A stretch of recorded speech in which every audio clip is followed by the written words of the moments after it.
بالله من شرور أنفسنا ومن سيئات أعمالنا من يهده الله فلا مضل له ومن يضلل فلا هادي له وأشهد أن لا إله إلا الله وحده لا شريك له وأشهد أن سيدنا وسندنا وشفيعنا ونبينا ومولانا محمدا عبده ورسوله صلى الله عليه وسلم تسليما كثيرا أما بعد فأعوذ بالله من الشيطان الرجيم بسم الله الرحمن الرحيم إنك لعلى خلق عظيم وقال رسول الله صلى الله عليه وسلم بعثت لأتمم مكارم الأخلاق أو كما قال عليه الصلاة والسلام سبحان ربك رب العزة عما يصفون وسلام على المرسلين والحمد لله رب العالمين. درود شریف پڑھیں. اللهم صل على سيدنا محمد وعلى آل سيدنا محمد وبارك وسلم. اللهم صل على سيدنا محمد وعلى آل سيدنا محمد وبارك وسلم. اللهم صل على سيدنا محمد وعلى آل سيدنا محمد وبارك وسلم. قابل قدر علماء اسلام، حفاظ کرام اور بہت ہی باوقار سامعین کرام،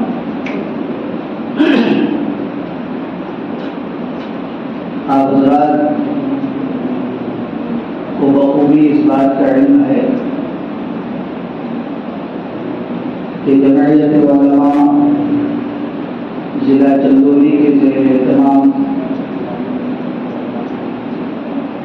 سیرت طیبہ کے مختلف عنوانات اور موضوعات کے اوپر رام نگر سے لے کر مغل سرائے تک یکم ربیع الاول سے 12 ربیع الاول تک یہ 12 روزہ ایک پروگرام طے ہوا ہے، جس کی یہ تیسری کڑی ہے.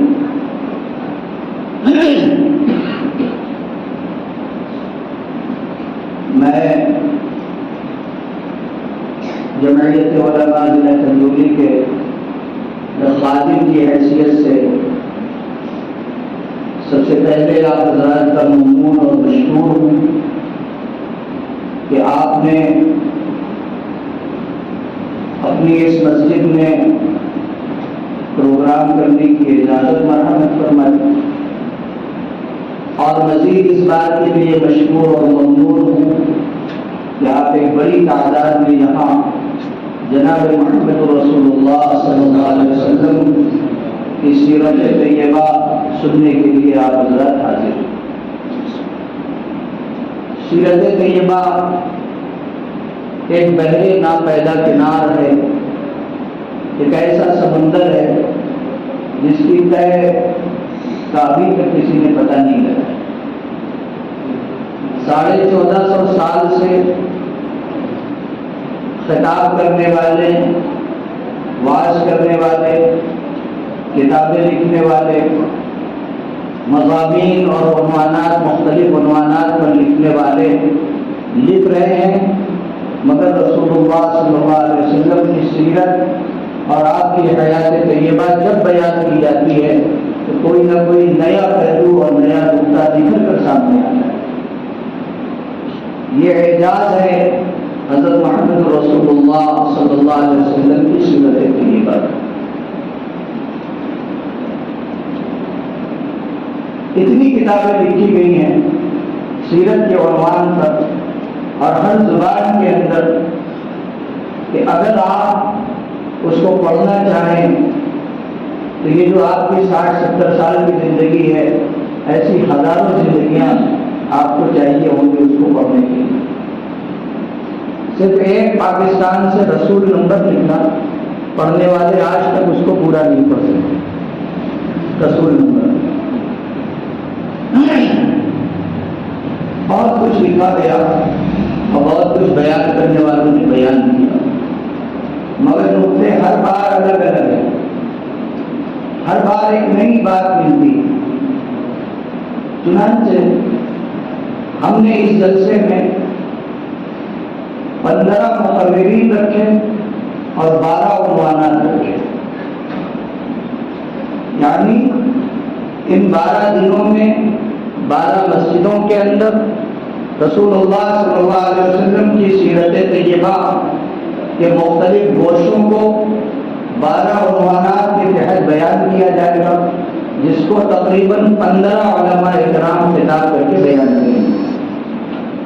پیغام یہ ہے کہ ایک مسلمان کی زندگی میں آپ صلی اللہ علیہ وسلم کی سیرت طیبہ کی حیثیت کیا ہے، اور ایک مسلمان اگر سیرت طیبہ کو چھوڑ کر اپنی زندگی گزارے گا یا گزار رہا ہے تو وہ کتنے خسارے اور گھاٹے کے اندر ہوگا، اور اگر ایک مسلمان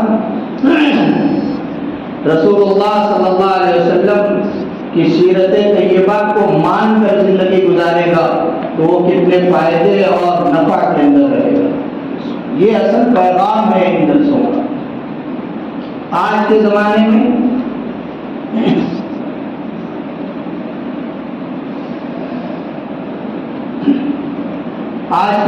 میں جبکہ لوگ موجودہ دور کے ہیروز کو پڑھنا چاہتے ہیں یا ان کے سامنے جو کچھ پروسا جا رہا ہے، جس طرح کی مینٹلٹی بنتی جا رہی ہے، جس طرح کے خیالات ابھر رہے ہیں، جس طرح کی فکریں اور ذہنیں پرواز چل رہی ہیں، ان حالات میں ایک مسلمان کے لیے رسول اللہ صلی اللہ علیہ وسلم کی سیرت طیبہ کا علم ہونا انتہائی ضروری ہے۔ اگر ہم نے اس چیز کو امت کے اندر نہیں پھیلایا اور امت رسول اللہ صلی اللہ علیہ وسلم کی سیرت سے واقف نہیں ہوئی تو یہ ہمارے لیے بھی انتہائی خسارے اور گھاٹے کا سودا ہو کہ اللہ تبارک و تعالیٰ نے علماء کی جماعت کو قرآنی احکام اور شریعت کا علم عطا فرمایا اور رسول اللہ صلی اللہ علیہ وسلم کی سنتوں کا علم عطا کیا۔ لہذا سب سے پہلی ذمہ داری ہم علماء کی ہے کہ ہم اس کو امت کے اندر اس کا شیوع کریں اور اس کو پھیلائیں اور اس کی تبلیغ کریں۔ اگر یہ نہیں ہوگا تو امت آپ صلی اللہ علیہ وسلم کی تعلیمات سے بے بہرا رہے گی، اس کو اس کی معلومات نہیں ہوگی، وہ جان نہیں پائے گی تو پھر عمل کیسے کرے گی۔ چنانچہ پہلا جو بیان ہوا وہ ولادت با سعادت کے عنوان پر ہوا، اور آج کا بیان آپ صلی اللہ علیہ وسلم کے اخلاق کریمانہ اور مکارم اخلاق پر منضبط ہوں گے۔ انشاءاللہ میں کوشش یہ کروں گا کہ جو وقت متعین کیا گیا ہے میرے لیے، اس وقت کے اندر آپ صلی اللہ علیہ وسلم کے اخلاق کریمانہ بیان کروں، اس کے اثرات اس وقت کی سوسائٹی پر کیسے تھے، اور آج کی سوسائٹی میں اگر ان اخلاق کریمانہ کو جس کا اثر آپ نے اپنے زمانے کی سوسائٹی اور سماج پہ ڈالا تھا اور جس کا اثر صدیوں نہیں ہزاروں سال تک رہا، اگر آج بھی امت مسلمہ ان اخلاق و کردار کو اپنی زندگی کا حصہ بنائے اور اس پر عمل کرے تو نہ صرف یہ کہ اپنے بلکہ غیر بھی ہمارے گرویدہ ہوئے بغیر نہیں ہے۔ میں یہ کوشش کروں گا کہ اخلاق کہتے کسے ہیں، اخلاق کی حدود کیا ہیں، اخلاق کے اندر کون کون سی باتیں آتی ہیں جن کے اوپر عمل انتہائی آسان ہے۔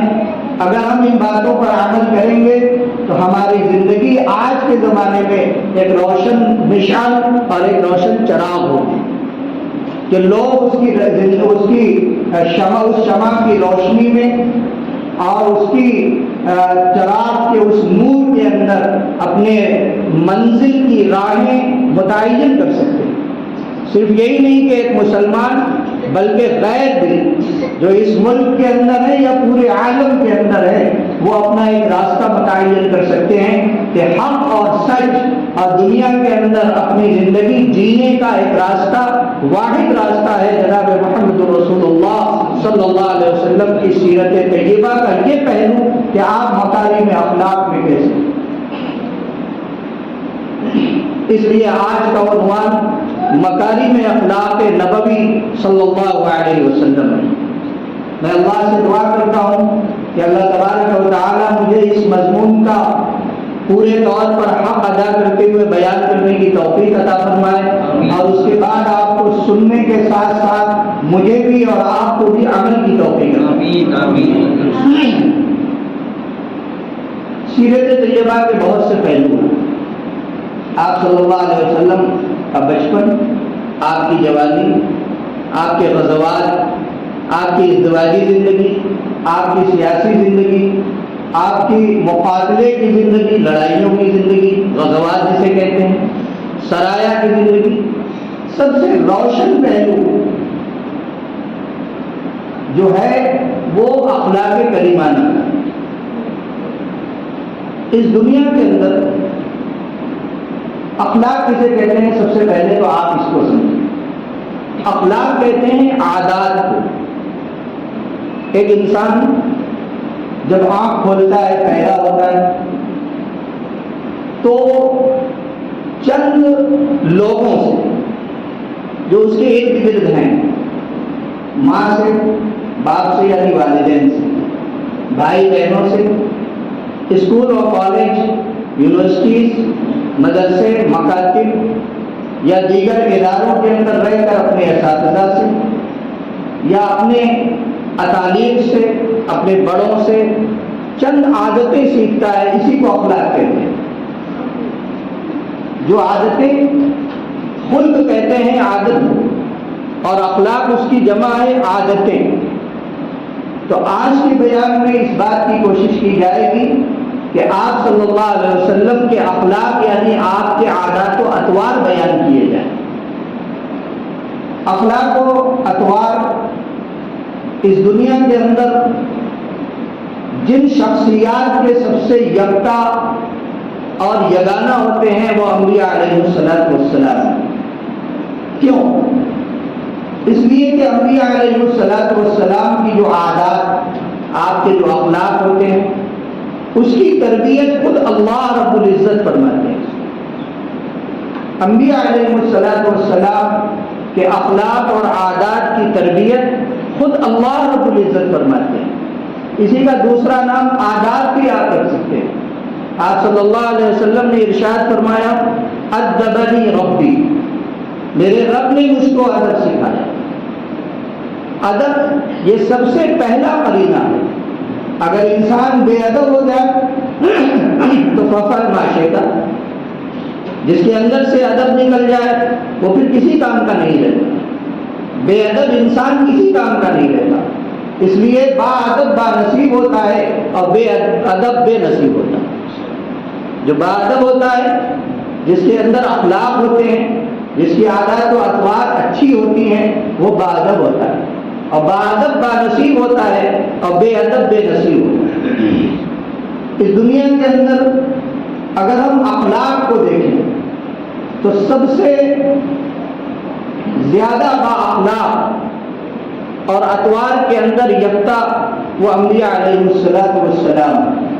حضرت آدم علیہ نبینا علیہ السلام سے لے کر حضرت محمد رسول اللہ صلی اللہ علیہ وسلم، یہ جو انبیاء علیہ السلام کے طبقے ہیں، ان تمام کے اخلاق بالکل یگانہ اور یکتا، اور ان سب میں حضرت محمد رسول اللہ صلی اللہ علیہ وسلم کا جو اخلاق ہے وہ ایک روشن چراغ ہے، بالکل روشن چراغ۔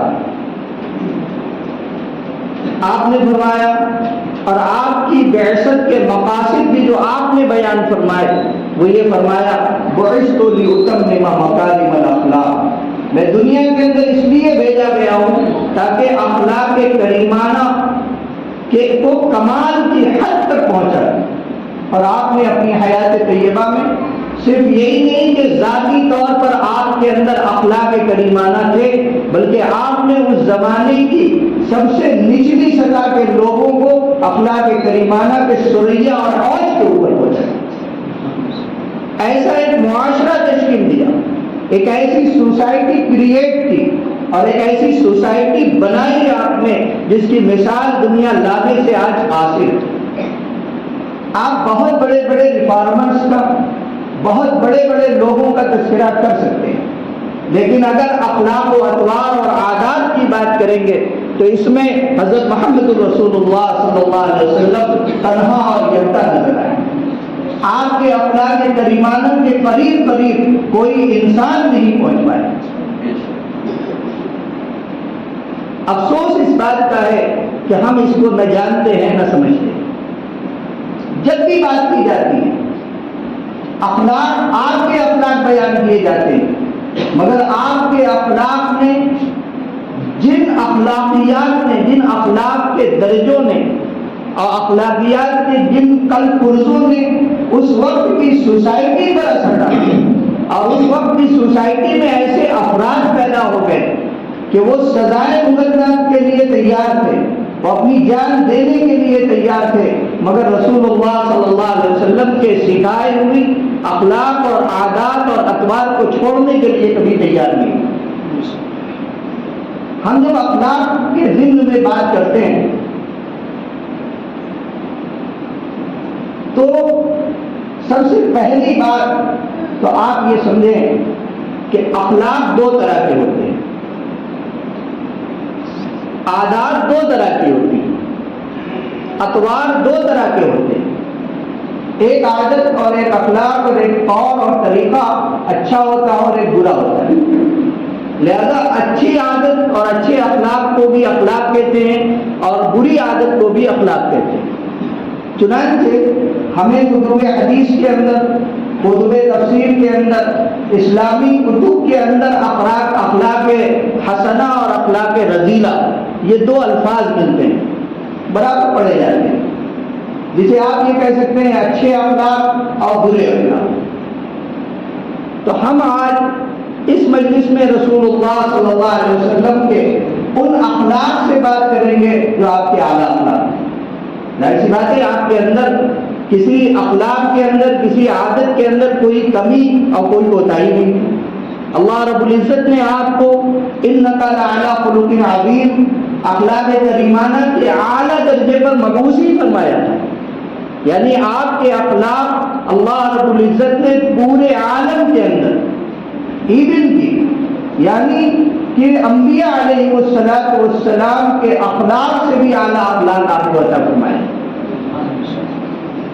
یہ بات میں ایسے نہیں کہہ رہا ہوں، یہ بات اس لیے کہہ رہا ہوں تلک الرسل فضلنا بعضهم علی بعض، یہ جو انبیاء علیہ السلام ہیں ان میں بھی درجے ہیں، بعض سے اوپر کے درجے، اور حضرت محمد رسول اللہ صلی اللہ علیہ وسلم ان تمام انبیاء علیہ السلام میں بھی اکیلے کہ اس جیسی صفات کسی نبی کی نہیں۔ یوں تو تمام انبیاء علیہ السلام کے جو اخلاق ہیں وہ اعلیٰ درجے کے ہیں دنیا کے اعتبار سے، عام انسانوں کے اعتبار سے، مگر محمد رسول اللہ صلی اللہ علیہ وسلم کے جو اخلاق کریمانہ ہیں، جو آپ کو عادات دی گئی، جو آپ کو اطوار دی گئی، جو طور اور طریقے دیے گئے، وہ تمام انبیاء علیہ السلام سے اعلیٰ دیے گئے، اس لیے کہ آپ سید النبیین والآخرین، آپ کے مقام و مرتبے کو کوئی نہیں پہنچ سکتا۔ اللہ رب العزت نے جو آپ کا مقام اور مرتبہ بنایا تھا، فرمایا کہ اگر آپ کو اس دنیا کے اندر بھیجنا مقصود نہ ہوتا، لولا لما خلقت الافلاک کلو، تو ہم یہ کائنات ہی نہ بناتے۔ گویا کہ پوری کائنات بنی ہے محمد رسول اللہ صلی اللہ علیہ وسلم کے صدقے اور توفیل۔ اگر آپ نہ ہوتے تو کائنات نہ ہوتی، اور ہر شخص یہی کہتا ہے اگر آپ کو ذاتی طور پر حسن دیا تو دنیا میں چرچے حضرت یوسف کے ہوا کریں حسن کے، مگر آپ کے حسن کے مقابلے میں حضرت یوسف کا حسن بھی ہے۔ حسن یوسف دم عیسیٰ ید بیضا داری، حسن یوسف دم عیسیٰ ید بیضا داری، آج خوبا ہم دارن تو تنہا داری۔ محمد الرسول اللہ صلی اللہ علیہ وسلم اپنی ذات میں بھی یکتا ہے اور اپنی صفات میں بھی یکتا ہے، کوئی آپ کے مقام و مرتبے کو پہنچ نہیں سکتا۔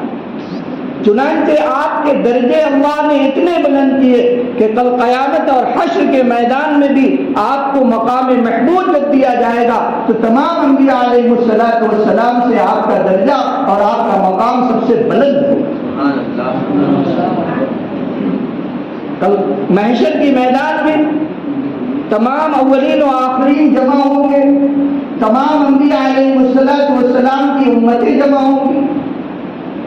پہلے دن حضرت آدم علیہ السلام سے لے کر قیامت کی صبح تک جو آخری بچہ پیدا ہوگا وہ بھی ہوگا، وہاں سے لے کے آخر تک ہر آدمی ہوگا، تمام 1,24,000 انبیاء علیہ السلام کا ایک قافلہ ہوگا، اسی میں آدم صفی اللہ ہوں گے، موسیٰ کلیم اللہ ہوں گے، ابراہیم خلیل اللہ ہوں گے، تمام انبیاء علیہ السلام، عیسیٰ مسیح اللہ بھی ہوں گے اور محمد الرسول اللہ صلی اللہ علیہ وسلم بھی ہوں گے۔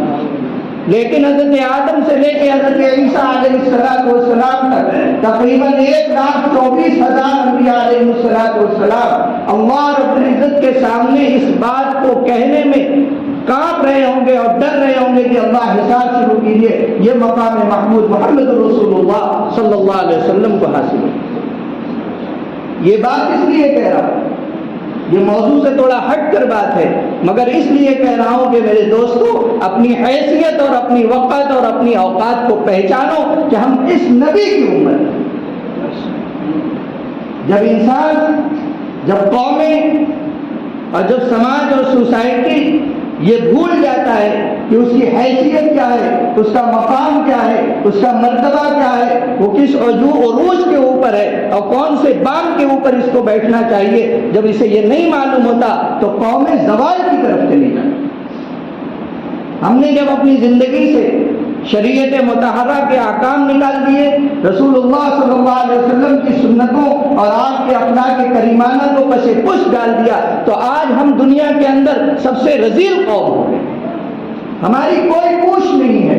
ورنہ وہی صحابہ اکرام جنہوں نے زندہ لرگوڑ کیا لڑکیوں کو، جن کی گھٹی کے اندر شراب پڑی ہوئی تھی، جو زنا کا کوئی موقع نہیں چھوڑتے تھے، جو چوری کا موقع نہیں چھوڑتے تھے، جو ننگے خانے کعبہ کا طواف کرتے تھے، جنہوں نے اللہ کے گھر میں 360 بت رکھے ہوئے تھے، جو اس کا طواف کرتے تھے، خون بہاتے تھے، ایک ایک بات کے اوپر صدیوں لڑتے تھے، وہی صحابہ کرام جب انہوں نے رسول اللہ صلی اللہ علیہ وسلم کی سیرت طیبہ کے عکس کو اپنے اندر اتارا، آپ کے اخلاق و اطوار کو اپنے اندر اتارا، اس کا نمونہ بنے، تو وہی لوگ ایسے ہو گئے کہ کیا قیصر اور کیا فارس اور کیا ایران، آذربائیجان تک، یہاں تک کہ دنیا کے اندر خوخار جانور بھی ان کے غلام بن گئے۔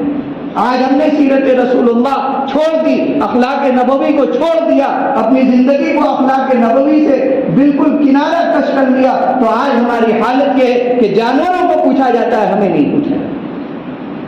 ہماری حالت یہ کیوں ہے؟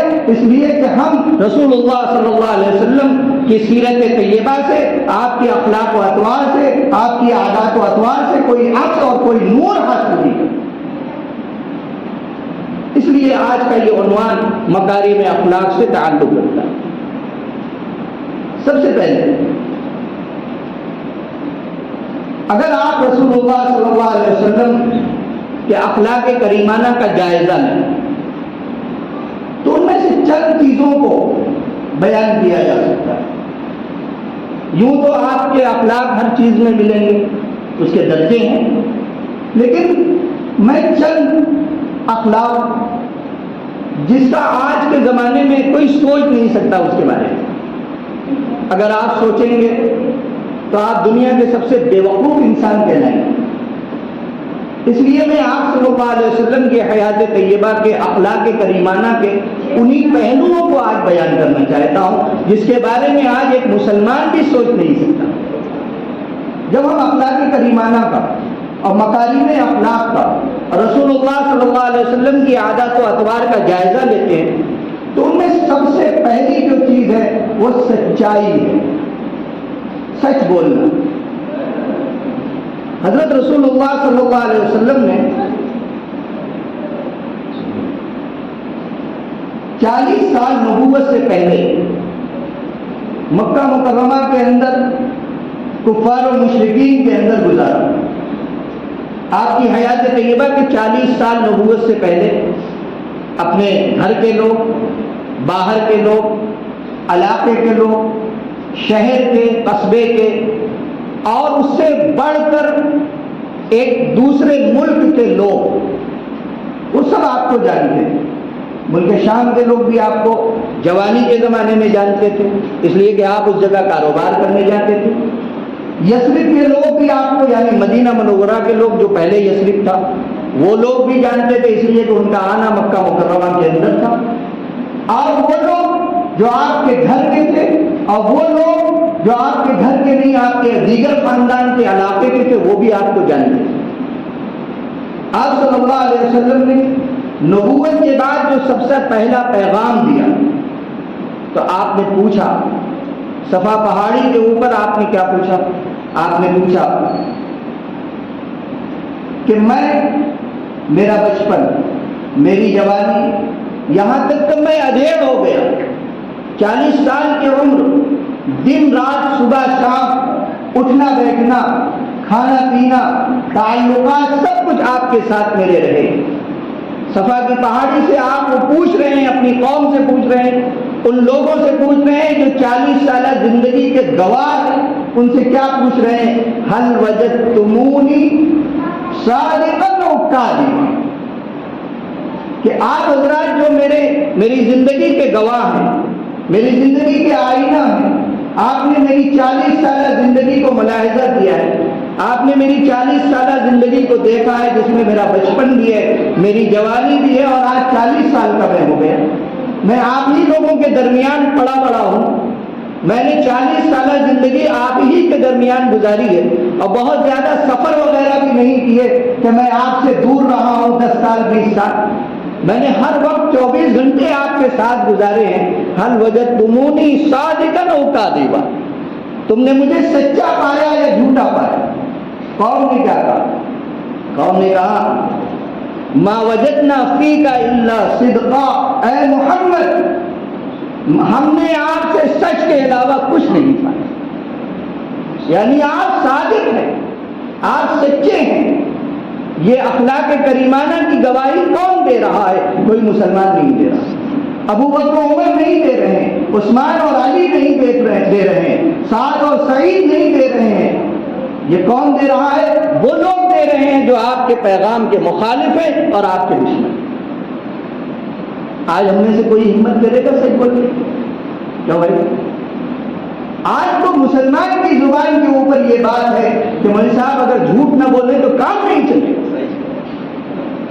ہم کس اخلاق کی پستی کے اوپر، اور یہ صرف یہ نہیں کہ یہ اخلاق کریمانہ جناب محمد رسول اللہ صلی اللہ علیہ وسلم کے ہیں، آپ نے ان اخلاق کا پردہ اور عکس جس قوم کے اوپر ڈالا ہے، اس قوم کے اوپر بھی اس کا اثر دکھائی دیتا ہے، اس سوسائٹی کے اوپر بھی اثر دکھائی۔ ایک صاحب آتے ہیں، مشرک ہے، کافر، آ کے کہتے ہیں کہ اللہ کے رسول صلی اللہ علیہ وسلم میں ایمان لانا چاہتا ہوں۔ کیا کرنا چاہتا ہوں؟ ایمان لانا چاہتا ہوں، لیکن میرے اندر بہت ساری خرابیاں ہیں،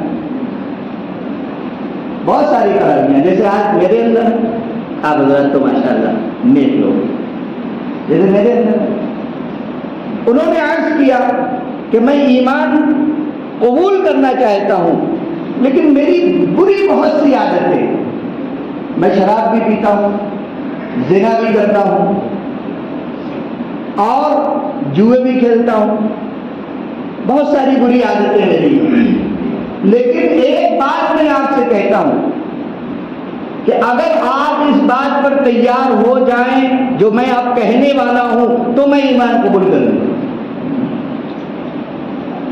اور وہ کیا بات ہے؟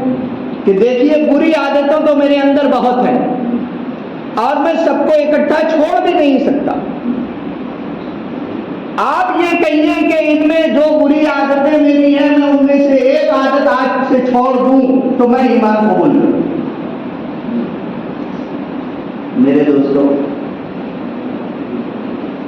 میں اگر کسی سے کوئی میرے یہاں آئے کہ مجھے میرے اندر بہت برائیاں ہیں تو شاید میں اس کو قبول نہ کروں. اتنے گندے آدمی ہو، جاؤ سب برائی چھوڑ کے آؤ پھر بات کرنا. آپ صلی اللہ علیہ وسلم نے فرمایا جو سب سے اہم عادت ہو سکتی تھی اخلاق کریمانہ اور اخلاق فاضلہ کے اندر، اخلاق حسنہ کے اندر جس عادت کا سب سے زیادہ اثر ہو سکتا تھا آپ نے اس کو چھوڑنے کے لیے کہا. آپ نے فرمایا ٹھیک ہے تم زنا بھی کرو، تم شراب بھی پیو، تم جو چاہے کرو، جتنی برائیاں ہیں کرتے رہو مگر جھوٹ مت بولو.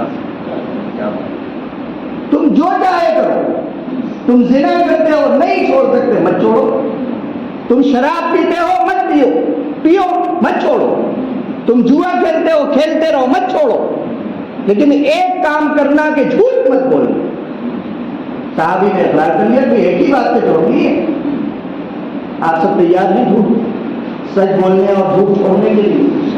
کہو انشاءاللہ. اگر ہم اس کو نہیں اپنائیں میرے دوستو، آپ اس کو ایک جملہ کہہ سکتے ہیں، ایک لفظ کہہ سکتے ہیں بھئی جھوٹ اور سچ. کیوں بھائی جھوٹ اور سچ، لیکن اس کا کتنا بڑا اثر آپ صلی اللہ علیہ وسلم نے. آج ہم اپنی زندگی کے اندر اس طرح کے بہت جھوٹ بولتے ہیں.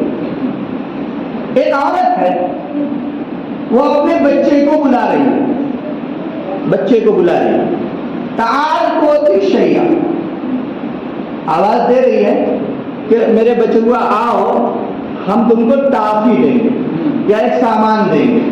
وہ کیا کہہ رہی ہے؟ تعال کوتک شیئا، میرے بچے میرے پاس آ جا میں تم کو یہ سامان دے دوں گی، چیزی دے دوں گی. چیزی، ارے یہ بچوں کی زبان ہے بھائی. کیا دوں گی؟ چیزی دوں گی. آپ صلی اللہ علیہ وسلم سماعت فرما رہے ہیں. پوچھا کہ یہ بچہ اگر آتا امر توتی کا شیئا، اگر وہ آتا تو تم کیا دیتے؟ دیکھیے ہمارے یہاں اچھا ادھر آؤ میں تم کو ایک چیز دوں اور پاس میں کچھ نہیں. کیوں بھائی جھوٹ. بکری کو بلانا ہو، کسی جانور کو پالا ہے اور اس کو اپنے پاس بلا اور ہاتھ میں کچھ نہیں ہے، یہ جھوٹا شخص ہے. اللہ کے رسول فرماتے ہیں یہ جھوٹا شخص ہے. پوچھا اس عورت سے اما توتی کا شیئا، کیا ارادہ تھا، کیا دو گی تم؟ اس نے ہاتھ کھول کے یا رسول اللہ یہ کھجور دے دی. فرمایا اگر تیرے ہاتھ میں کچھ نہ ہوتا تو جھوٹوں میں کی ایک جھوٹی. میرے یار اور میرے دوست آج ہم کتنے جھوٹ بولتے ہیں. اخلاق فاضلہ میں، اخلاق حسنہ میں جو سب سے پہلی چیز ہے وہ سچائی. اگر ہم اس صفت کو نہیں اپنا سکے، آج تو یہ موبائل ہے، چل رہے ہیں موبائل پہ فون آ گیا السلام علیکم، ارے پہنچے نہیں، بس پہنچ رہا ہوں حضور 10 منٹ کے اندر پہنچا. ارے پہنچے کہاں؟ وہ میں قزاق پورا پہنچ جاؤ پڑاؤ پہ ہے. جھوٹ نہیں. آج مسلمان جھوٹ بول اخلاق ہے ہی نہیں. جھوٹ بولنے کو تو فن سمجھتا ہے. اور رسول اللہ صلی اللہ علیہ وسلم کے اخلاق کریمانہ میں سب سے پہلی چیز ہے وہ سچائی. اس لیے سب سے پہلے گناہوں کی فہرست میں جو چھوڑنے کو کہا وہ جھوٹ کو چھوڑنے اور سچائی کو اپنانے کو کہا. اب شراب پینے جا رہے ہیں، جائیں گے رسول اللہ پوچھیں گے شراب پی کے آیا ہو میں کیا جواب دوں گا؟ چلو نہیں پیوں گا. جھوٹ نہیں بولنا ہے. ایک عہد ہے کہ جھوٹ نہیں بولنا ہے تو وہ تمام برائیوں کی جڑ کو ختم کر دے. اگر انسان سچ بولنے پر آ جائے، اور آپ سے زیادہ سچا کون؟ 40 سال کے زمانے کی گواہی کفار دے رہے ہیں الفضل ما شہدت بہ الاعداء، وہ فضل اور وہ اخلاق کریمانہ اور وہ درجہ ہے جس کی گواہی دشمن دے، دوست کہے تو کیا کہے۔ یہ کوئی میں افسانہ نہیں، یہ تاریخی واقعہ ہے کہ محمد رسول اللہ صلی اللہ علیہ وسلم کے سچ کی گواہی ان کے اپنے دشمنوں نے دی۔ ابو جہل اور ابو سفیان ابتدائی دور کے انتہائی خطرناک دشمن ہیں محمد الرسول اللہ صلی اللہ علیہ وسلم۔ ایک ابو جہل ہے اور ایک ابو سفیان۔ ابو جہل تو کفر کے اندر مر گیا، جہنم رسید ہو گیا، اور ابو سفیان کو فتح مکہ میں اسلام کی دولت مل گئی اور محمد الرسول اللہ صلی اللہ علیہ وسلم کی غلامی نصیب۔ ابو جہل سے کسی نے پوچھا کہ تم محمد صلی اللہ علیہ وسلم کو سچا جانتے ہو یا جھوٹا جانتے ہو؟ سوال کیا ہے؟ تم دشمن ہو؟ بھئی دشمن اپنے دشمن کے لیے جھوٹ ہی بولتا ہے، کیوں بھائی؟ فرمایا تم محمد صلی اللہ علیہ وسلم کو اے ابو جہل سچا جانتے ہو یا جھوٹا جانتے ہو؟ کہا نہیں، وہ تو سچے ہیں، محمد الرسول اللہ سچے ہیں، جھوٹ کا ان سے کوئی تعلق نہیں، لیکن ہم نے انہیں جھوٹ بولتے نہیں دیکھا۔ 40 سال وہ ہماری گود میں کھیلے، وہ پلے بڑے ہماری گود میں۔ ابو جہل کون تھا؟ چچا تھا آپ کا، سگا چچا۔ 10 چچاؤں میں ایک ابو جہل بھی ہے، آپ کے 10 چچا تھے، ان میں سے ایک ابو جہل سگا چچا تھا، ابو لہب تھا، حمزہ تھے، عباس تھے۔ کہہ رہا ہے کہ وہ جھوٹ تو نہیں بولتے، کہا تو پھر ان کی دعوت کو قبول کیوں نہیں کرتے؟ جب وہ سچ بولتے ہیں تو دعوت کو کہا نہیں، دعوت کا قبول کرنا نہ کرنا یہ تو سرداری پر منحصر ہے، مگر محمد الرسول اللہ جھوٹے ہیں، محمد الرسول اللہ جھوٹے ہیں۔ آپ صلی اللہ علیہ وسلم نے دنیا کے اس وقت کے سلاطین بادشاہوں کے نام خطوط لکھے، خطوط لکھے، خط لکھا۔ ایک خط قیصر روم کو بھی بھیجا۔ روم اس وقت جسٹ لائک امریکہ، سپر پاور، جیسے آج نیٹو ہے، امریکہ ہے سپر پاور، لیکن اب وہ سپر پاور نہیں رہا۔ دیکھو یاد رکھو میرے دوستو، یاد رکھو، میں ایک بڑی بات کہنا چاہتا ہوں، میں ایک بڑی بات کہنا چاہتا ہوں، ایک بڑی بات کہنا چاہتا ہوں، دل کے کان سے سنو۔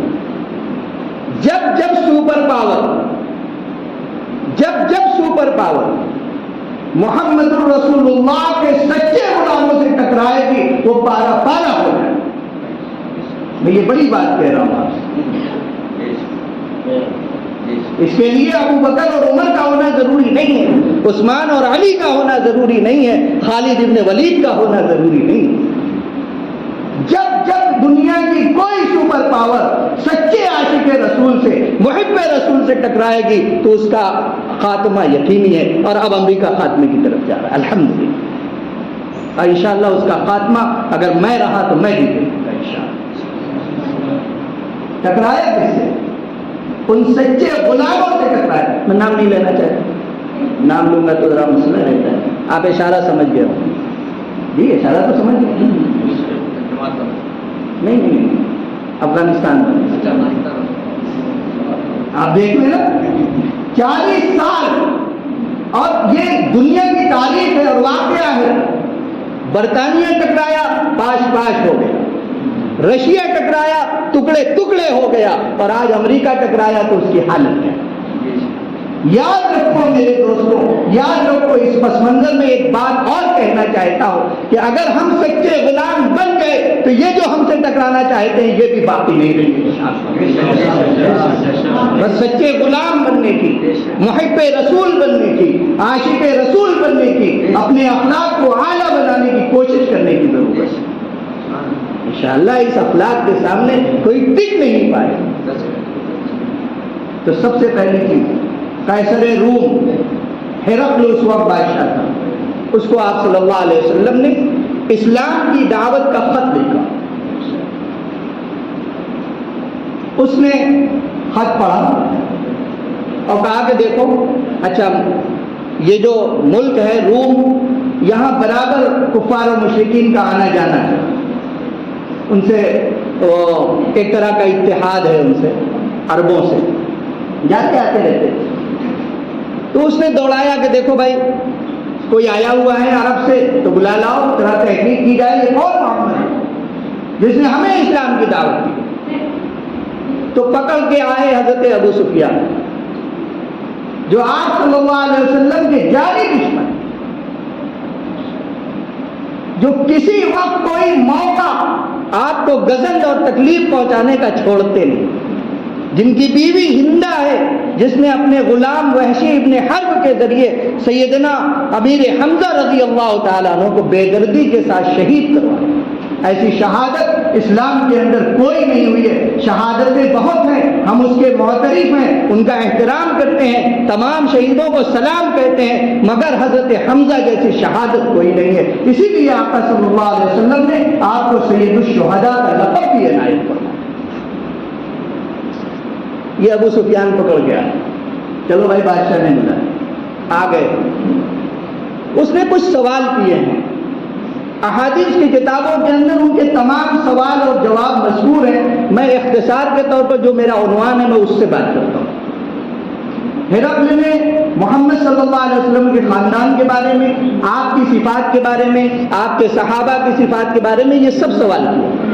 ان میں ایک سوال تھا کہ محمد الرسول اللہ سچے ہیں یا جھوٹے؟ کیوں بھائی جھوٹ نہیں بول سکتا، تو ایک جملہ کہنا تھا۔ ابو سفیان اس کو کہہ دیتے کہ جھوٹے ہیں، لیکن کہا کہ نہیں، محمد الرسول اللہ سچے ہیں۔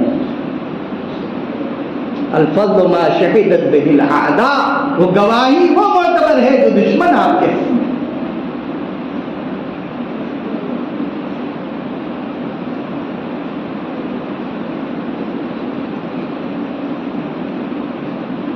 آپ نے جن صحابہ کی تربیت فرمائی، صحابہ کرام آپ کی تربیت میں تھے، آپ نے ان کی تربیت فرمائی۔ ایک واقعہ میں اختصار کے ساتھ اور ذکر کرتا ہوں۔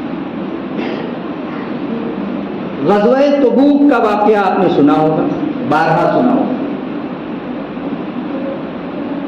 وہی روم جانا ہے، تبوک روم کا ایک ملک ہے، وہ شہر ہے، اور مدینہ منورہ سے مسافت جو ہے 1 مہینے کی اس زمانے میں۔ آج تو آپ گھنٹوں میں جا سکتے ہیں۔ ایک راستہ جب آپ طریق الہجرہ سے مکہ مکرمہ سے مدینہ منورہ جائیں گے تو ایک راستہ تبوک کی طرف مڑا ہے، اگر نظر پڑی ہو، بورڈ لگے ہیں بڑے بڑے تو دیکھا ہو۔ اور ایسا اس غزوے کو ہی غزوہ اسرت کہا گیا، جیسے اسرت کہا گیا۔ مدینے میں کھجور پک چکی ہیں، سال بھر کی پوری زندگی کا انحصار انہیں کھجوروں پر ہے۔ کھجوریں ٹوٹیں گی، بکیں گی، اور ان کو بیچا جائے گا اور اس سے زر مبادلہ حاصل کیا جائے گا، اور پھر پوری زندگی اس سے بسر کی جائے گی 1 سال۔ اس زمانے میں گرمی کا شدید زمانہ ہے، اور یہ جیش تیار، ہر آدمی کو یہ بات کہی گئی کہ نہیں جہاد کے اندر چلنا ہے، تبوک کی لڑائی میں آپ کو چلنا ہے۔ اور جو روم سے سب سپر پاور سے لڑائی بھی مول لینی، بڑا بادشاہ ہے، بہت بڑی طاقت ہے، اس سے ٹکرانا بھی ہے، ہزاروں میل کا فاصلہ ہے، وہاں سے پلٹ کے آنا بھی مشکل ہے۔ لوگ بہانے کر گئے۔ چند صحابہ کرام ایسے تھے جو جانا تو چاہتے تھے مگر اپنی سستی کی وجہ سے نہیں جا سکتے۔ ان میں 3 کا تذکرہ، وعلى الثلاثة الذين خلفوا حتى إذا ضاقت عليهم الأرض رحبت بما رحبت وضاقت عليهم أنفسهم، قرآن میں ان کا تذکرہ۔ مرارہ ابن ربیع، کعب ابن مالک اور ہلال ابن امیہ، یہ 3 صحابہ باوجود کوشش کے نہیں جا سکے۔ ان میں سر فہرست کعب ابن مالک رضی اللہ تعالیٰ عنہ۔ آپ صلی اللہ علیہ وسلم تبوک کی لڑائی سے واپس آئے اور آپ نے لوگوں سے آزار معلوم کیے، کیوں نہیں گئے، کیوں نہیں گئے، کیوں نہیں؟ لوگ اس کو بیان کر، میری بیوی کی طبیعت خراب ہو گئی۔ کیوں بھائی؟ یہ تو آج آپ دیتے، کیوں نہیں؟ ارے آپ کا نام تشکیل میں تھا اور آپ کی جو جمع ہو گئی تھی وصولی جمع ہو گئی تھی، میں کیا بتاؤں، بیوی کی طبیعت خراب ہو گئی، کبھی تو سچ بولتے ہیں اور کبھی جھوٹ بھی بول جاتے ہیں. مجھے اس کے کہنے میں معذرت ہے کہ ہم جھوٹ بولتے ہیں تو یہ کہنا پڑتا. کیوں بھائی؟ بعض موقعوں پر تبلیغ کے راستے میں اس لیے نہیں جاتے کہ جانا نہیں چاہتے، عذر کچھ نہیں، جانا نہیں چاہتے تو جھوٹ بولیں. کیوں بھائی؟ تبلیغ والوں پاس تو ہزار، آپ کے جتنے عذر ہیں اتنے علاج ہیں. ایک صاحب، میں ایسے ہی لطیفہ گوئی کے طور پر ایک بات، یہ سچی بات ہے، جھوٹ نہیں بولتا. ایک صاحب ہمارے ملنے والوں میں مجھ سے بہت بڑے، میرے والد کے دوست اور احباب میں تھے، ذرا منہ پھٹ آدمی تھے. کہا کہ دیکھو میاں، تو لہین لگ جائے تو وہ چھڑائی جا سکتی ہے، مگر جماعت والے لگ جائیں تو چھڑائی نہیں جا سکتی. ابھی بھی حیات میں ہے، ابھی بھی حیات میں. وہ برملا یہ بات بار بار کہتے تھے، تو یہ میں نے آپ کی تبلیغ تباہ کے لیے یہ بات عرض کی، یاد آ گیا ہے نا. تو آزار بیان کیے جاتے ہیں، آپ جتنے عذر بیان کریں نا. اب تو نہیں، پہلے میرے بچپن میں یہ بتایا جاتا تھا کہ دیکھو جب وہ عذر کرے تو اس کے عذر کا حل بتاؤ اس کو. اب نہیں کہتے، ہمیشہ اب نہیں کہتے، پہلے کہتے تھے. پہلے میں، اب میں بہت چینج آیا ہے، اس لیے کہ ہم ہی چینج ہو گئے. جب ہم چینج ہو گئے، بھائی میں موٹا ہو گیا تو کپڑا بھی تو بچ جائے گا. تو جب ہم موٹے ہو گئے تو موٹے تو زیادہ کپڑے لگنے لگے، اور جب پتلے تھے تو کم کپڑا لگتا. اب ضد نہیں کرتے، اس لیے کہ ضد کریں گے تو وہ چھٹک کے بھاگ جائے گا، پھر ہاتھ نہیں آئے. بہرحال تو کعب ابن مالک بھی تشریف لائے. چاہتے جھوٹ بول سکتے، لیکن رسول اللہ صلی اللہ علیہ وسلم نے ان کی تربیت فرمائی. وہ جانتے تھے کہ اگر میں جھوٹ بول دوں تو نجات تو مل جائے گی، مگر آخرت کے اندر نجات نہیں ہے. آخرت کے اندر چنانچہ آپ نے سچ بولا کہ میں نہیں جا سکا ان آزار کی بنا پر نہیں کہ کل جاؤں گا. اللہ کے رسول صلی اللہ علیہ وسلم نے 50 دنوں کا بائیکاٹ ان کا کیا، سوشل بائیکاٹ. کوئی بات نہیں کرے گا، کوئی سلام نہیں کرے گا. وہ غلام ہے محمد رسول اللہ، مسجد نبوی میں نماز پڑھتے ہیں، رسول اللہ سے سلام کرتے ہیں، مگر رسول اللہ ان کی طرف نہیں گئے. کیا گزری ہوگی اس بیچارے کو. قرآن گواہی دیتا ہے، حتی اذا ضاقت علیہم الارض بما رحبت. ان کی حالت ایسی ہو گئی کہ وہ چاہتے تھے زمین پھٹ جائے، میں اس کے اندر داخل ہو جاؤں، اس لیے کہ میرا محبوب مجھ سے روٹھا. کیا ہم اس جھوٹ کے ساتھ کل محمد رسول اللہ کا حشر میں سامنا کر پائیں گے؟ بتاؤ میرے دوستو، سامنا کر پائیں گے؟ ہم دعوے لاکھ کریں، لیکن کل قیامت کے دن محمد رسول اللہ صلی اللہ علیہ وسلم کا سامنا ہونا ہے اور ہمیں جواب دینا. دوسری چیز وہ ہے تحمل، برداشت، بردباری، درگزر کرنا، معاف کرنا. تکلیف کو، مخالفت کو، اذیت کو برداشت کرتے ہوئے دشمن کو معاف کرنا. یہ بھی آج ہمارے اندر صفت میں. آدمی اپنی بیوی کو معاف نہیں کرتا، اپنے بھائی کو معاف نہیں کرتا، اپنے دوست کو معاف نہیں کرتا، دشمن کو کیا معاف کرے گا؟ کیوں بھائی؟ دیکھو اس کو سب سے زیادہ سمجھ میں آتا ہے، لیکن اس کو یہ نہیں سمجھ میں آتا کہ صف میں کہاں کھڑے ہونا چاہیے، ہے نا. ہاں، یہ نہیں سمجھ میں آتا. یہ بات سب سے سمجھ میں آتی. بات سمجھے؟ تحمل.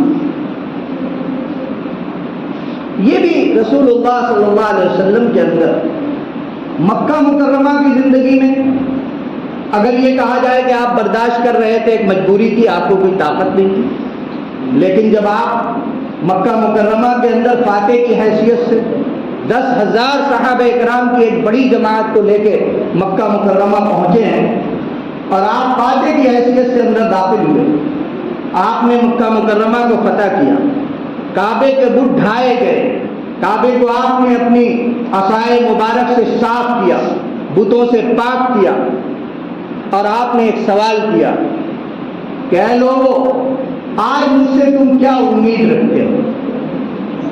پوری پاور، پورا پاور ہے، آپ بادشاہ وقت ہو گئے، فاتح کی حیثیت سے مکہ مکرمہ کے اندر داخل ہوئے، اور جو قوم ہے جن لوگوں نے آپ کے سجدوں میں پڑے ہوئے آپ کے اوپر اونٹ کی اوجڑیاں رکھی ہیں، آپ کے دندان مبارک شہید کیے ہیں، آپ کی بیٹیوں کو تماچے مارے ہیں، آپ کی بیٹیوں کو برچھے مارے ہیں، آپ کے صحابہ کو شہید کیا ہے، وہ سب لوگ موجود ہیں۔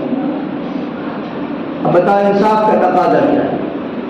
انصاف کا تقاضا یہ ہے کہ ہر آدمی سزاوار ہونا چاہیے، ہر آدمی کو سزا دینی چاہیے، مگر یہاں حلم محمدی صلی اللہ علیہ وسلم کے پوچھا کیا امید کرتے ہو؟ کہا آپ شریف ہیں اور شریف کے بیٹے ہیں اور ہم آپ سے شرافت کی امید کرتے ہیں۔ فرمایا تو تم سنو جو بات حضرت یوسف علیہ السلام نے اپنے بھائیوں سے کہی تھی، میں آج تم سے کہتا ہوں لا تثریب علیکم اليوم اذهبوا وانتم الطلقاء، جاؤ تم سب آزاد۔ ایک شخص ہے جو اس ڈر سے کہ میرا باپ محمد الرسول اللہ کا اولین دشمن تھا، ابو جہل کے بیٹے اکرمہ، وہ مکہ مکرمہ سے بھاگے کہ اب یہاں تو امان ملے گی نہیں، محمد الرسول اللہ پاور میں آ گئے ہیں، آج ان کا امپائر قائم ہو گیا ہے، ان کی ریاست قائم ہو گئی ہے، وہ اس ریاست کے بادشاہ بن گئے ہیں، فاتح کی حیثیت سے داخل ہوئے، میری تو شامت آ گئی، میں تو یہاں سے نکل گیا۔ یہ مکہ مکرمہ سے نکل گیا اور جدہ کا رخ کیا۔ جدہ جانتے ہیں؟ ایک شہر ہے مدینہ عرب کا۔ ان کی بیوی آئی، یا رسول اللہ اگر میں اکرمہ کو لے کے آ جاؤں تو کیا اکرمہ کو آپ معاف کر دیں گے؟ ہاں بالکل لے آؤ، معاف کر لے آؤ، معاف کر دیں۔ ان کی بیوی جدہ تک، یہاں تک کہ وہ جدہ میں سمندر کی سواری پر سوار ہو چکے تھے، ان کو وہاں سے اتارا اور لائی محمد الرسول اللہ کے قدموں میں، اور اللہ رب العزت نے اس حلم اور درگزر اور معاف کرنے کی صفت کی وجہ سے حضرت اکرمہ کو رضی اللہ تعالی عنہ بنا دیا۔ وہ آپ کا جانی دشمن کا بیٹا ہے، محمد الرسول اللہ کو تکلیف دینے میں کوئی کسر اور کھوٹ نہیں چھوڑا ہے، مگر آج محمد الرسول اللہ کا حلم دیکھو کہ محمد الرسول اللہ ان سب حضرات کو معاف کر رہے ہیں، بلا بلا کے معاف کر رہے ہیں، جس کو لا دیا گیا اس کو بھی معاف۔ ایک اور نام جوڑیے، حضرت وحشی ابن حرب، میں نے تذکرہ کیا حضرت حمزہ کے قاتل، تشریف لائے، کہا یا رسول اللہ میں وحشی ابن حرب ہوں۔ کہا میں جانتا ہوں۔ کہا میں حمزہ کا قاتل ہوں۔ کہا میں جانتا ہوں، میں جانتا ہوں کہ تم وحشی ابن حرب، تم نے حضرت حمزہ کو مسلح بنایا، یہ بھی جانتا ہوں۔ کہا یا رسول اللہ میں ایمان لانا چاہتا ہوں، میں ایمان لانا چاہتا ہوں۔ کہا ایمان کیا معاف کر دیں گے آپ مجھے؟ کہا معاف کر۔ الاسلام یہدم ما کان قبلہ، اسلام تمام چیزوں کو مٹا دیتا ہے۔ اسلام کی خوبی ہی ہے کہ وہ سب گناہ تمہارے مٹ جائیں گے اگر اس کے دامن میں پناہ رہے۔ میرے دوستو یہ مدعا سنو اور دل کے کان سے سنو کہ اگر آج ہم پھر صدقے دل سے محمد الرسول اللہ پر ایمان لا کر نئے سرے سے اپنے ایمان کی تجدید کر کے محمد الرسول اللہ کو گواہ بنا کر یہ کہیں کہ محمد الرسول اللہ آپ ہمیں معاف کر دیجئے، اللہ سے کہیں کہ اللہ محمد صلی اللہ علیہ وسلم کے صدقے میں ہمیں معاف کر دیجئے، تو انشاءاللہ یقیناً ہم ایک نئی زندگی اسلام کے تلے شروع کر سکتے ہیں۔ توبہ شرط ہے اس کے لیے۔ آئیے ہم سب ایک بار کلمہ لا الہ الا اللہ محمد الرسول اللہ صلی اللہ علیہ وسلم پڑھیں، اور اس نیت سے پڑھیں کہ ہم تجدید ایمان کریں، اس لیے نہیں کہ ہم کافر ہیں، بلکہ ہم اپنے اللہ کو گواہ بنا کے آج ایمان نیا کریں اپنا۔ جددوا ایمانکم بلا الہ الا اللہ، پڑھیے میرے ساتھ لا الہ الا اللہ محمد الرسول اللہ صلی اللہ علیہ وسلم، اس نیت سے کہ انشاءاللہ ہم نے تجدید ایمان کیے، اپنے ایمان کو نیا بنایا ہے، اب انشاءاللہ ہم اپنے کو مسلمان بھی ثابت کریں گے انشاءاللہ۔ وعدہ خلافی چھوٹ درجے میں ابھی آئے گا، اچھا آ جائے گا، وہ بھی آئے گا انشاءاللہ، جملہ ہی۔ تو وحشی ابن حرب نے فرمایا کہ لیکن ایک بات، جب تم سامنے آتے ہو تو مجھے تکلیف ہو۔ وحشی ابن حرب خود سے یمن کے علاقے میں چلے گئے اور یمن میں رہے۔ حضرت سیدنا صدیق اکبر رضی اللہ تعالیٰ عنہ کے زمانے میں جب جھوٹی نبوتوں کے دعوے دار کھڑے ہوئے، مسلمہ ابن کذاب نے جھوٹی تو یہی وحشی ابن حرب ہیں جنہوں نے وہ نیزے جو حضرت حمزہ کی شہادت میں استعمال کیے تھے، وہ نیزہ رکھا ہوا تھا کہ میں حمزہ کا قاتل ہوں تو کسی بڑے کافر کو قتل کر کے اس کا بدلہ لوں. انہوں نے یمامہ کی لڑائی میں مسیلمہ ابن کذاب کو قتل کیا اور اس کے بعد بڑے جوش میں کہتے تھے میں حمزہ کا قاتل ہوں اور میں ہی مسیلمہ ابن کذاب کا قاتل. دیکھو یہ ہے حلم کا پرتو کہ محمد رسول اللہ صلی اللہ علیہ وسلم نے جب ان کو معاف کیا تو پھر ان کو کیا چیز نصیب ہوئی کہ جب جھوٹا دعوے دار کھڑا ہوا تو یہی مسیلمہ ابن کذاب ہیں جنہوں نے مسیلمہ ابن کذاب کا کام کرا. اللہ کام لے. تیسری چیز جو اخلاق کے ضمن میں آتی ہے وہ امانت ہے. ہم امانت کس کو سمجھتے ہیں؟ امانت روپیہ پیسہ کوئی ہمارے پاس رکھے تو وہ امانت ہے. آج کے زمانے میں امانت میں خیانت بہت عام ہے. دوسری امانت کیا ہے؟ کوئی ہم سے کوئی مشورہ کرے، مول صاحب میں اپنے گھر کے بارے میں یہ مشورہ کرنا چاہتا ہوں آپ سے. میں نے ان سے ان کی بات سنی، اس کا حل بتایا، اور تیسرا آدمی آیا تو میں نے اس سے بھی کہہ دیا وہ فلاں آئے تھے نا وہ یہ بات کر رہے ہیں. یہ امانت میں خیانت ہے. کسی کے گھر میں جھانک ڈاک کرنا یہ بھی امانت کے اندر کیا. آؤ ذرا دیکھو کہ محمد رسول اللہ صلی اللہ علیہ وسلم نے امانت کو کیسے ادا کیا. امانت کو کیسے ادا کیا. تمام قریش کے قبائل اپنے ایک ایک نوجوان کو تلواریں سونپ کر محمد رسول اللہ کے دروازے پر کھڑا کیا کہ آج کی رات محمد رسول اللہ صلی اللہ علیہ وسلم کا نعوذ باللہ تم کو ایک ساتھ کام تمام کرنا.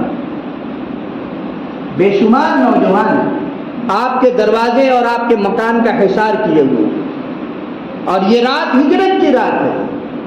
آپ صلی اللہ علیہ وسلم نے اچھا آپ کی نبوت پر ایمان نہیں لاتے تھے مگر آپ کو امانت دار مان کے نبوت کے بعد بھی آپ کے اوپر آپ کے پاس امانتیں رکھواتے. آپ نے سونے چاندی کے زیورات، روپے دراہیم اور اشرفیاں، وہ سب دینار حضرت علی ابن ابی طالب رضی اللہ تعالیٰ عنہ کے حوالے کیا اور کہا کہ میرے بستر پر آج تم سو جاؤ، صبح یہ امانت فلاں کو دینا، یہ امانت فلاں کو دینا، یہ امانت فلاں کو دینا، اور سب کی امانتیں ادا کر کے پھر مدینہ منورہ کا رخ کرنا. یہ ہے محمد رسول اللہ صلی اللہ علیہ وسلم کی امانت داری. ہم سوچ سکتے ہیں؟ نہیں سوچ سکتے. اسی طرح جب آپ صلی اللہ علیہ وسلم کسی غزوے کے لیے نکلتے تو لشکر کو راستہ نہیں بتاتے، منزل نہیں بتاتے، پہنچنا کہاں ہے یہ نہیں بتاتے. چلو بھائی، یہ ایک حکمت عملی تھی. آپ اگر دنیا میں جتنے جرنیل پیدا ہوئے ان سب میں یکتا جرنیل ہیں محمد رسول اللہ صلی اللہ علیہ وسلم، اور سب شاگرد ہیں آپ کے. آپ کبھی محمد رسول اللہ صلی اللہ علیہ وسلم کی جنگی تدبیروں کو پڑھیے تو آپ کو سمجھ میں آئے گا کہ ایسا ڈپلومیٹ جرنیل دنیا نے کبھی نہیں دیکھا. دنیا کی تاریخ میں واحد جرنیل محمد رسول اللہ صلی اللہ علیہ وسلم. آپ نے صحابہ سے کہا کہ خیبر میں جو یہودی ہیں ان کے قلعے کا محاصرہ کرنا ہے، چلو. راستہ نہیں بتایا، ایک دوسرے راستے سے لے کے گئے، محاصرہ کر لیا. کوشش یہ تھی کہ لا علمی میں ہم ان کے سر پر سوار ہو جائیں. سب کچھ ویسے ہی چل رہا ہے. صبح جب خیبر کا دروازہ کھلتا ہے تو دیکھ رہے ہیں کہ سامنے محمد رسول اللہ صلی اللہ علیہ وسلم کا لشکر ہے. ایک شخص ہے جس کا نام اسود ہے، اسود رائی نام ہے اس کا. اسود اس لیے کہتے ہیں کہ وہ بالکل کالا بھجنگا ہے، اور رائی اس لیے کہتے ہیں کہ وہ بکریاں چرانے والا ہے. کسی کی بکری لے لیتا ہے اور اس کو چراتا ہے. اب وہ بکریاں چرا رہا ہے قلعے کے باہر اور محمد رسول اللہ صلی اللہ علیہ وسلم کی فوج ہے سامنے. بکریوں کو ایک طرف کھڑا کیا اور محمد رسول اللہ صلی اللہ علیہ وسلم کی خدمت میں تشریف لائے. اب پوچھا کہ آپ کس چیز کی دعوت دیتے ہیں؟ آپ نے بتایا بھائی میں اس چیز کی دعوت دیتا ہوں. کہا کہ اگر میں ایمان لے آؤں تو مجھے کیا ملے گا؟ میں ایمان لے آؤں تو کیا ملے گا؟ آپ صلی اللہ علیہ وسلم نے فرمایا کہ تمہیں جنت ملے گی. اور کیا ملے گا؟ اور کیا ملے گا؟ تمہارا یہ کالا رنگ اللہ گورے رنگ سے بدل دے. کیوں بھائی؟ کالا تو کوئی نہیں لینا چاہیے، تو کوئی لینا چاہیے. کیسے بدلیں گے جب ایمان والے حقیقی ایمان والے ہیں؟ اور کیا کریں گے؟ تمہارے بدن کی یہ جو پسینے کی بدبو ہے اللہ اس کو خوشبو سے بدل دے. آپ کو پتہ بھی ہے، آپ کو پتہ بھی ہے حضرت آمینہ کون تھی؟ کوئی بتاؤ بھائی، بچے بتاؤ حضرت آمینہ کون تھی؟ اچھا چلو اور آسان کہتا ہوں، محمد صلی اللہ علیہ وسلم کی والدہ یعنی امی جان کا کیا نام تھا؟ جی وہ تو میں نے پہلے ہی بتا دیا. حضرت آمینہ کے پیٹ یعنی شکم کے اندر رحم مادر کے اندر جب محمد رسول اللہ صلی اللہ علیہ وسلم تھے تو حضرت آمینہ جس راستے سے گزرتی تھی وہ راستہ خوشبودار اور معطر ہو جاتا ہے. لوگ شکایتیں لے کے آتے تھے. عبد المطلب اپنی بہو کو سمجھاؤ، بیوہ آیا خوشبو لگا کے نکلتی. خوشبو کی بات آئی تو ایک بات عرض کروں، عورتوں کو خوشبو لگا کے باہر نکلنا یہ حرام ہے، کو بھی یاد رکھیں. پرفیوم لگا کے باہر نکلنا. اچھا ایمانداری سے بتاؤ جتنے شادی شدہ لوگ ہیں کیا ہماری عورتیں شوہر کے لیے کبھی پرفیوم استعمال کرتی ہیں؟ لیکن شادی میں جانا ہو جی شادی میں جانا ہو تو گھر کے پرفیوم اور گھر میں شوہر کے لیے. ارے اللہ کی یہ جا کے بتائیں آپ کہ تمہارا خوشبو کے ساتھ نکلنا یہ گناہ ہے اور گناہ کبیرہ. آپ منع کریں کہ نہیں بھائی میرے لیے لگاؤ، اس لیے کہ جو عورت جس کی خوشبو دوسرے سونگیں گے وہ کل جنت کی خوشبو سے محروم ہو جائے. یہ بات آئی تو میں محمد رسول اللہ رحم مادر کے اندر ہے تو مدینے کی گلیاں، مدینے کے گھر اور جس کو حضرت آمنہ چھو لیتی ہیں وہ خوشبودار اور معطر ہو جائے. اب بتاؤ کہ جو دامن مصطفیٰ سے منسلک ہو جائے گا وہ بدبودار رہے گا یا خوشبودار؟ لیکن دامن بھی سچا پکڑا ہونا چاہیے. دامن پکڑے ہی نہیں ہے اور کہہ رہا ہے کہ دامن پکڑے ہوا. نعرہ کیا لگا رہا ہے؟ دامن نہیں چھوڑیں گے، دامن نہیں چھوڑیں گے، نہیں چھوڑیں گے دامن. آقا کا دامن نہیں چھوڑیں گے، آقا کا دامن نہیں چھوڑیں گے. اور پکڑا ہے یہ کیوں بھائی؟ ارے دامن پکڑو گے تب نہ چھوڑو گے، یہ تو جھوٹی بات کہہ رہے. زندگی میں ایک سنت نہیں، سر سے ٹوپی غائب، چہرے سے داڑھی غائب اور ٹخنا پاجامہ ٹخنے سے نیچے، پینٹ ٹخنے سے نیچے. وہ کہہ رہا ہے کہ ہم غلام مصطفیٰ ہیں. یہ کیسا غلام ہے بھائی؟ اور کہہ رہا ہے دامن نہیں چھوڑو، پکڑا ہے یہ نہیں ہے اور کہہ رہا ہے دامن نہیں چھوڑو. ارے بھائی پہلے دامن پکڑو مضبوطی کے ساتھ. تو یہ اسود آئے تو آپ صلی اللہ علیہ وسلم نے فرمایا کہا کہ اچھا ٹھیک ہے میں ایمان قبول کرتا ہوں. ایمان سے آیا.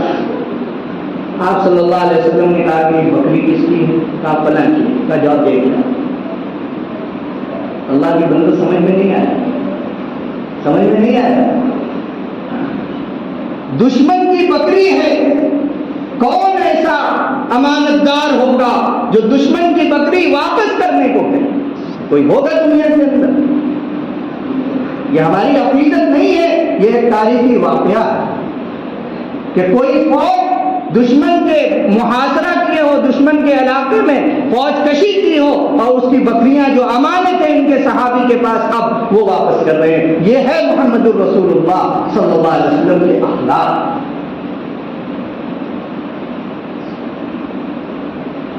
چوتھی ایفائے عہد، وعدہ پورا کرنا. ایک واقعہ بیان کرتا ہوں اس لیے کہ وقت بھی کم ہے، سوال بھی زیادہ ہے. اب مجھ سے کہا گیا ہے کہ آپ حضرات کو پانی بھی وہ نماز سے پہلے ہی پلانا چاہیے. بہرحال اس کا خیال کروں گا انشاءاللہ 10 منٹ کے اندر بات سمیٹ دوں گا. ایفائے وعدہ، مکہ مکرمہ میں جب آپ صلی اللہ علیہ وسلم نبی نہیں بنائے گئے، ابھی محمد ابن عبداللہ ہے، محمد الرسول اللہ نہیں. بات سمجھ لیں، محمد ابن عبداللہ ہے، محمد الرسول اللہ نہیں ہے. جب آپ محمد ابن عبداللہ تھے ایسا ایفائے عہد تھا، تو محمد الرسول اللہ کے بعد کیسا ایفائے عہد تھا؟ سوچیں آپ. تو ایک صاحب ہیں آپ کے دوست حضرت عبداللہ، بڑے جگری دوست ہیں محمد الرسول اللہ صلی اللہ علیہ وسلم. کوئی کاروبار طے ہوا، کوئی خرید فروخت ہوئی راستے میں، تو عبداللہ نے کچھ قیمت ادا کر دی محمد الرسول اللہ صلی اللہ علیہ وسلم کو. اب فرمایا کہ دیکھو جتنے پیسے کم ہیں میں گھر سے لے کے آتا ہوں، تم یہیں کھڑے ہو، آپ یہیں کھڑے رہیے، میں گھر سے پیسے لے کے آتا ہوں. عبداللہ گھر گئے، آپ بھول 3 دن تک محمد الرسول اللہ صلی اللہ علیہ وسلم اسی جگہ. تیسرے دن حضرت عبداللہ کو خیال آیا کہ محمد صلی اللہ علیہ وسلم کو میں وہاں کھڑا کراتا. آتے ہیں تو دیکھتے ہیں کہ محمد رسول اللہ صلی اللہ علیہ وسلم وہیں کھڑے، اور ایک جملہ فرمایا، بڑا پیارا جملہ فرمایا، عبداللہ تم نے تو مجھے بڑی تکلیف کے اندر. کیوں بھائی؟ 1 گھنٹے نہیں، 2 گھنٹے نہیں، 3 گھنٹے نہیں، مسلسل 72 گھنٹے محمد الرسول اللہ صلی اللہ علیہ وسلم ایفائے وعدہ کے لیے، ایفائے عہد کے لیے وہاں کھڑے. میں ایک بات عرض کروں گا، بات ذہن میں آپ ہی کو کہہ دوں، میں اگر عشاء بعد پانی پیے گے تو چلے گا نا؟ جی نہیں چلے گا، وہ بہت دھیمی آواز ہے.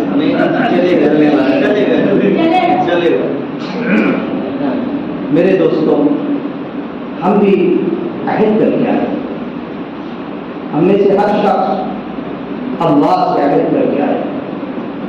کس چیز کا عہد؟ اللہ نے ہماری روحیں پیدا کی، حضرت آدم سے لے کے حشر کے دن تک، قیامت کے دن تک، سور پھونکے جانے تک جو آخری بچہ پیدا ہوگا، تمام کی روحیں پیدا کی، نبیوں سے الگ عہد دیا، ہم سے الگ عہد دیا، اور فرمایا الست بربکم، کیا میں تمہارا رب نہیں ہوں؟ ہم سب نے ایک زبان ہو کے اللہ سے کہا تھا، قالوا بلا، اللہ آپ ہمارے رب. اس عہد کو ہم یاد رکھے ہوئے. صرف میت کے سینے پر عہد نامہ رکھ دینے سے وہ عہد پورا نہیں ہوگا، بلکہ اس عہد کو اپنی زندگی کے اندر لانا. اور وہ عہد کیا ہے؟ کہ ہم اللہ پر ایمان رکھیں گے، اور اگر محمد صلی اللہ علیہ وسلم کی امت میں ہے تو محمد صلی اللہ علیہ وسلم کے احکامات کی پابندی اور پیروی کریں. یہ عہد ہے. الست بربکم، کیا میں تمہارا رب نہیں ہوں؟ ہم نے کہا تھا قالوا بلا، ہاں آپ ہمارے رب. اس عہد کو یاد کرنا چاہیے. صرف سینے پر عہد نامہ چھپا ہوا رکھ دینے سے مغفرت نہیں ہونے والی. عہد کو یاد رکھنا چاہیے کہ ہم اللہ سے عہد کر کے آئے ہیں کہ آپ ہمارے رب ہیں، تو رب مان کے زندگی گزاریں گے انشاءاللہ.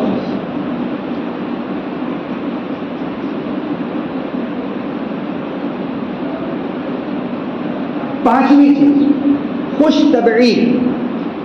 آج تو جیسے اس کا فقدان ہو گیا، جس کے یہاں جاؤ تو منہ لٹکائے بیٹھا رہے یا ایسا دیکھے گا. بھائی ہم لوگوں کو تو بڑا تجربہ ہے، ہم لوگ مدرسے والے تو ہم جب جاتے ہیں نا تو ایسے چلے گئے تو آئیے مجھ سے بیٹھے، اور جس دن کوئی جھولا والا لے کے گئے اور جس میں لگا کے رسید لینا تو تیور بدل جاتے ہیں. کہاں مجھ صاحب کہاں چلے ہو؟ یعنی ہم ایسے ہی خالی ہاتھ جائے نا، آئیے مجھ سے آئیے بیٹھیے. اور جہاں دیکھا کہ جھولا ہے یا مہینہ پوچھ گیا ہے آئے، کہاں مجھ صاحب کہاں چلے ہو؟ یہ 2 انداز میں بہت تجربے کے بعد کہہ رہا ہوں، مشاہدے کے بعد کہہ رہا ہوں. تو خوش طبیعی یہ بہت اہم چیز ہے. جھوٹ بھی نہ ہو اور خوش طبیعی ہو جائے. جی دیکھو، آپ صلی اللہ علیہ وسلم کا روب صحابہ پر بہت تھا، اور غیر قوموں پر آپ کا روب 1 مہینے کی مسافت سے پڑ جاتا تھا. یعنی آپ کے روب اتنا تھا کہ اگر 1 مہینے کی مسافت کے دور کوئی ہے تو وہ روب اس کے اوپر غالب آ جائے. صحابہ نظر اٹھا کے ایک تو احتراماً نہیں دیکھتے تھے، اور ایک جو ہے روب کی وجہ سے نہیں دیکھتے. چہرے پر ایسا روب اللہ تبارک و تعالی نے عطا فرمایا. اور انتہائی نرم کلام محمد رسول اللہ صلی اللہ علیہ وسلم فرماتے تھے جو آج ہماری زندگی سے نکل گئے.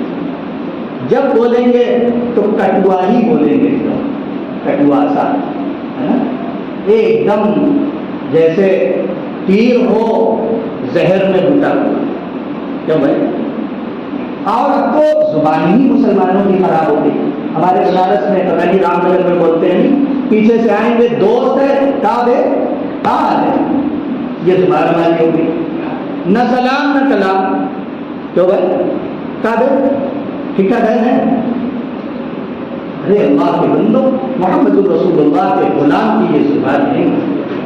اللہ کے رسول صلی اللہ علیہ وسلم نے فرمایا کہ جب مسلمان آپس میں ایک دوسرے سے ملے تو السلام علیکم کا ترانا پوچھے. آج سلام ہماری زندگی کے اندر مصافحہ نہیں, معانقہ نہیں. بھری بھری مجلسوں میں اگر آپ کسی سے پوچھ لیں کہ صحیح سلام ادا کر کے جاؤ تو نہیں کر سکتا.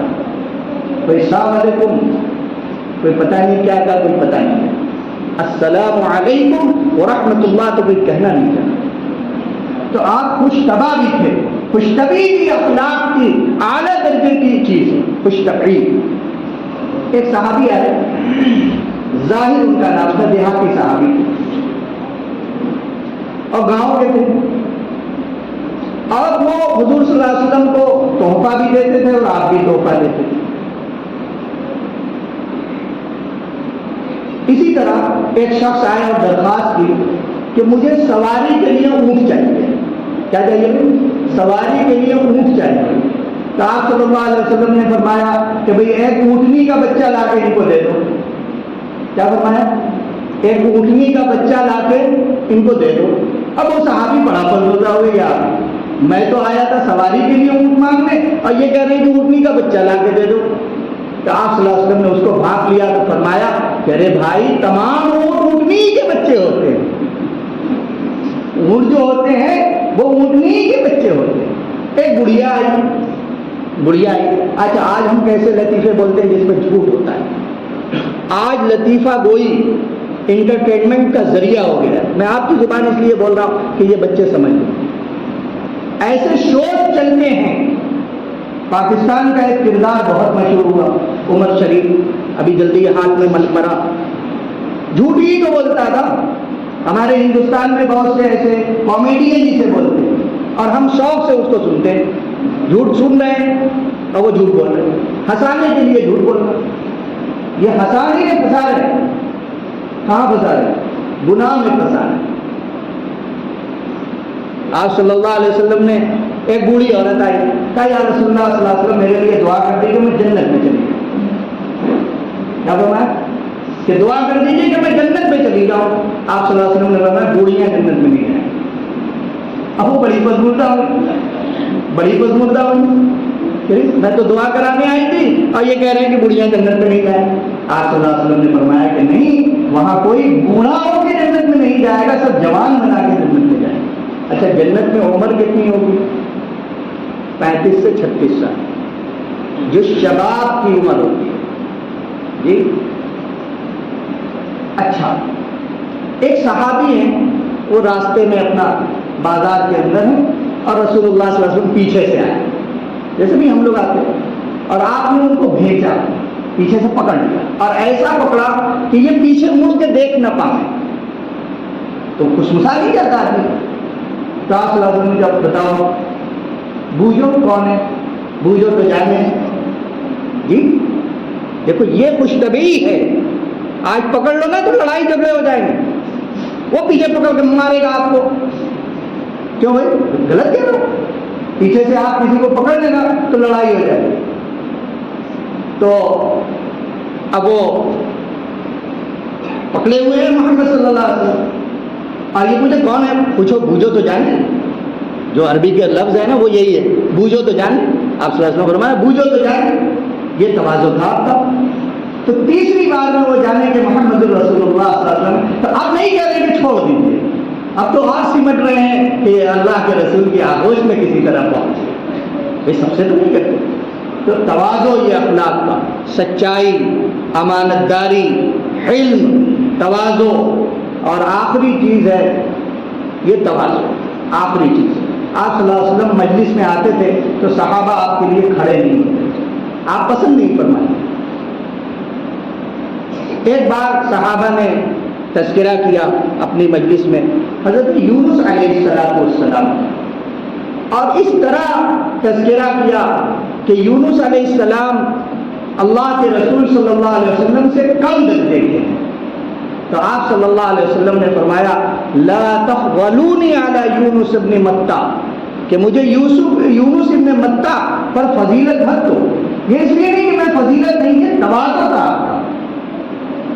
آج تو لوگ ناراض ہو جائیں گے، رضوان بھی صحیح کہہ رہا ہوں، آپ اگر اس کا خاطر خواہ استقبال نہ کریں تو آپ کی شادی سے واپس چلے جائیں گے۔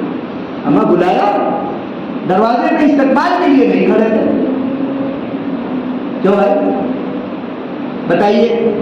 جلسے میں مجھے بلایا اور فلاں صاحب کا نام دیا اور میرا نام نہیں دیا، بتائیے یہ کوئی کرتا ہے؟ تواضع ہونا چاہیے، ہمارے اندر تواضع ہونا چاہیے۔ یہ پیغام ہے آج کے اس سیرت اور اصلاح معاشرہ کے جلسے۔ اللہ تعالیٰ مجھے بھی آپ کو خوب عمل کی توفیق عطا فرمائے، کہی ہوئی باتوں پر خوب عمل کی توفیق عطا فرمائے۔ یہ ہماری زندگی کے روشن چراغ ہیں، اگر ہم نے ان کو اپنی زندگی کے اندر لے لیا، یہ اخلاق کریمانہ ہے محمد رسول اللہ صلی اللہ علیہ وسلم کے، اور انمٹ نقش ہیں، انمٹ نشان ہیں جو صحابہ کی زندگیوں میں آئے، اولیاء امت کی زندگیوں میں آئے، اور بزرگان دین کی امت میں آئے، علماء امت کی زندگیوں میں آئے۔ انہوں نے اسی راستے کے اوپر چل کر اپنوں کو یاد نہیں بنایا، غیروں کو بھی اپنا گرویدہ بنایا۔ اگر ہم اس پر چلیں گے تو انشاءاللہ ہم بھی غیروں کو اپنا بنا لیں گے، کوئی زیادہ محنت کرنے کی ضرورت نہیں ہوگی۔ یاد رکھو، میں وہ بات پھر کہتا ہوں کہ سچے غلام سے ٹکراؤ گے تو پاس ہو جاؤ گے۔ ہمیں سچا غلام بن کے دکھانا ہے، محمد رسول اللہ صلی اللہ علیہ وسلم۔ وآخر دعوانا الحمدللہ رب العالمین۔ دعا کریں، اللہم صل علی سیدنا محمد وعلی آل سیدنا محمد وبارک وسلم۔ ربنا ظلمنا انفسنا وإن لم تغفر لنا وترحمنا لنكونن من الخاسرین۔ اللہ، جو کچھ اس باتیں آپ کے حبیب صلی اللہ علیہ وسلم کے تعلق سے اللہ بیان کی گئی ہیں، اللہ اس کے اثرات صحابہ پر ہوئے، تابعین پر ہوئے، اولیاء امت و بزرگان امت پر ہوئے، اللہ ان باتوں کو ہمارے دلوں کے اندر اتار دیجیے، ہمارے اعضاء و جوارح کے اندر اس کو رائج اور بچا بسا دیجیے۔ اللہ ہم اخلاق کے اعلیٰ درجے پر پہنچ جائیں، اللہ ہمارے اخلاق سدھر جائیں، اللہ ہم سچ بولنے والے ہو جائیں، جھوٹ سے پرہیز کرنے والے ہو جائیں۔ اللہ کہی ہوئی باتیں سب میرے اندر بھی اور ساتھیوں کے اندر، اور یہ پیغام جہاں تک جائے اللہ اس کو تمام امت کے اندر رائج بنا دیجیے۔ اللہ جھوٹ سے بچ جائیں، سچ کو اپنا لیں، ایفائے وعدہ اور ایفائے عہد کرنے لگیں۔ اللہ ہمارے اندر تواضع آ جائے، خوشخبی آ جائے، اخلاق کریمانہ کے جتنے درجے ہیں وہ سب ہمارے اندر آ جائیں، ہمارے بچوں کے اندر آ جائیں۔ اللہ ہم مسجدوں کو آباد کرنے والے بن جائیں۔ اللہ سچی محبت، سچی محبت اور عشق رسول اللہ صلی اللہ علیہ وسلم سے عطا فرما دیجیے۔ اللہ یہ جو کارواں 12 دن تک چلا ہے، اس میں آپ کے حبیب کی سیرت بیان کرنے کا بیڑا اٹھایا گیا ہے۔ اللہ جو لوگ اس کے اندر دور دور سے آ کے شامل ہو رہے ہیں، اللہ ان سب کی نجات کا اس جلسے کو ذریعہ بنا دیجیے۔ اللہ شامل ہونے